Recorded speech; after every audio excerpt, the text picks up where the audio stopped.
Kalau tadi itu tentang sejarah kenapa Yahudi dan Nasrani, ulama-ulama Yahudi dan Nasrani dikatakan oleh Allah sebagai ahli kitab. Terus jika ulama-ulama Islam hari ini menyembunyikan kebenaran dan tidak ada usaha mentegakkan ajaran Quran, apakah bisa dikatakan sebagai ahli kitab atau ulama su?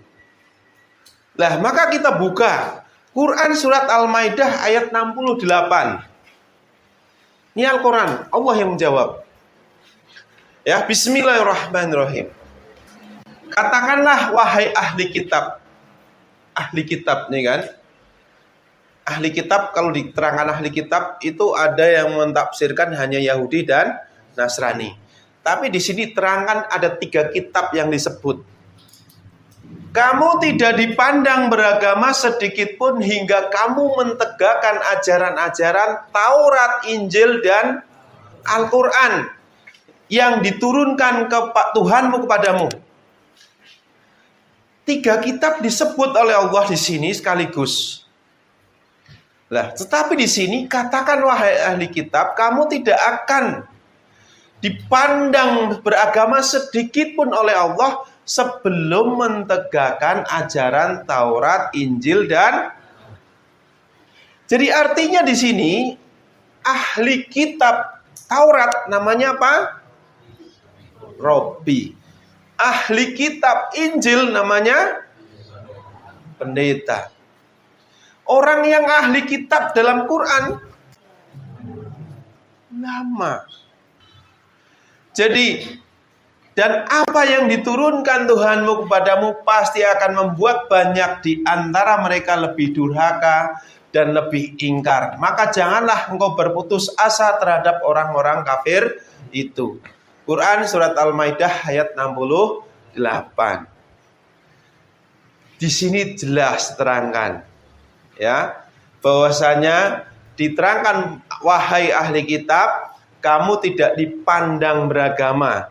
Ahli kitab 3 ini, apakah ahli kitab orang yang menguasai Quran bisa disebut Robi?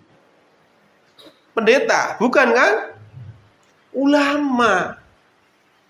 Jadi artinya orang yang tidak mau mentegakkan ajaran yang dia kuasai, baik itu ajaran Taurat, Injil, ataupun Al-Quran, sama dengan sebagai ahli kitab. Di sini terangkan tidak mau, ya, hingga kamu mentegakkan ajaran 3 kitab tersebut.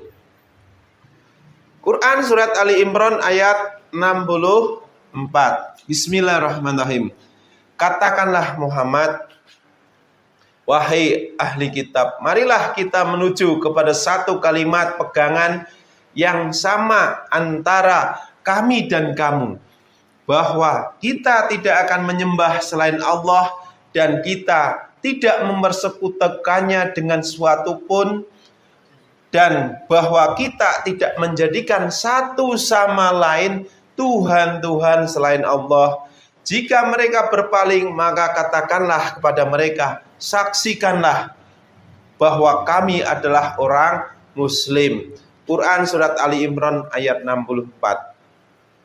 Ini diterangkan, wahai ahli kitab, marilah kita menuju pada satu kalimat pegangan yang sama antara kami dan kamu, bahwa kita tidak akan menyembah selain, jadi tidak akan mengikuti dan mentaati selain. Kalau kita sebagai umat Islam, ayo kita kembali kepada Quran dalam arti taati, tunduk patuhi Quran seutuhnya. Insya Allah akan ketemu titik temunya.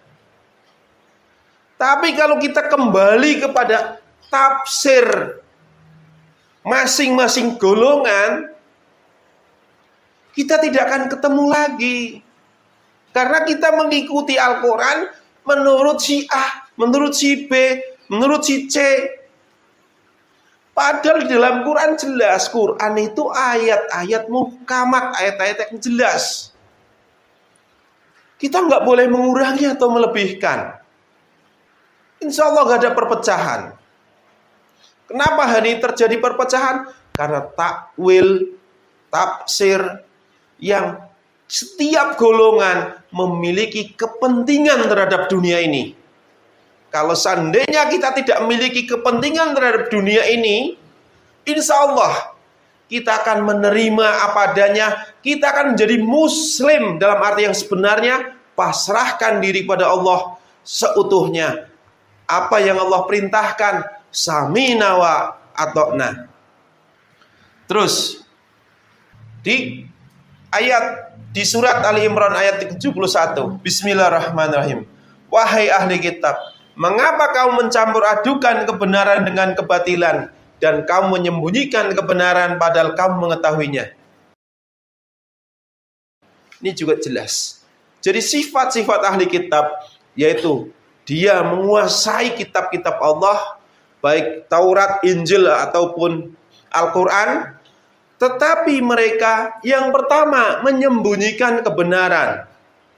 Di dalam Quran nggak ada ayat-ayat yang berkenaan dengan dunia.